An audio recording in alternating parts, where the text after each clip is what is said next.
और आज ही के दिन 1890 में रविवार को साप्ताहिक अवकाश के रूप में स्वीकृति मिली थी। अगर सप्ताह में एक दिन का अवकाश न हो तो अपराधियों और मरीजों की संख्या में बेतहाशा वृद्धि हो जाएगी। रविवार का दिन है जब हम अपने मन का और अपनों के मन का काम करने को आजाद हैं। पर यह अवकाश हमें यूं ही नहीं मिला था, बल्कि इसके लिए पूरे 10 साल तक ब्रिटिश हुकूमत से संघर्ष करना पड़ा था। तो कौन थे इस समर गाथा के नायक? आइए पलटते हैं उन पन्नों को जिसमें लिखी है श्रमिक आंदोलन के जन्म और जन्मदाता की कहानी। बात है 1870 के दशक की। अब इंसान बैसनर टेक्निक से स्टील बनाना सीख चुका है। स्टील की बदौलत ही दूसरी औद्योगिक क्रांति अपने उफान पर है।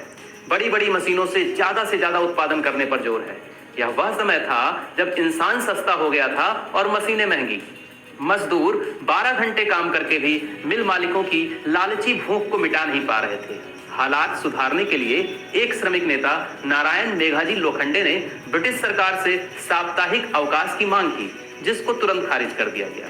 उसके बाद नारायण मेघाजी लोखंडे ने जो लौ जलाई वह भारत में श्रमिक आंदोलनों की मिसाल बन गई। बॉम्बे मिल हैंड्स एसोसिएशन बनाकर हजारों मजदूरों के साथ लोखंडे जी ने कारखाना अधिनियम में बदलाव करने की मांग रखी। मुंबई के रेसकोर्स मैदान में 10,000 मजदूरों की जनसभा को संबोधित किया और इसके बाद हड़तालों और तालाबंदी का दौर शुरू हो गया। बड़े बड़े कारखानों में ताले पड़ने लगे। मजदूरों के नारों ने मशीनों के शोर को शांत कर दिया।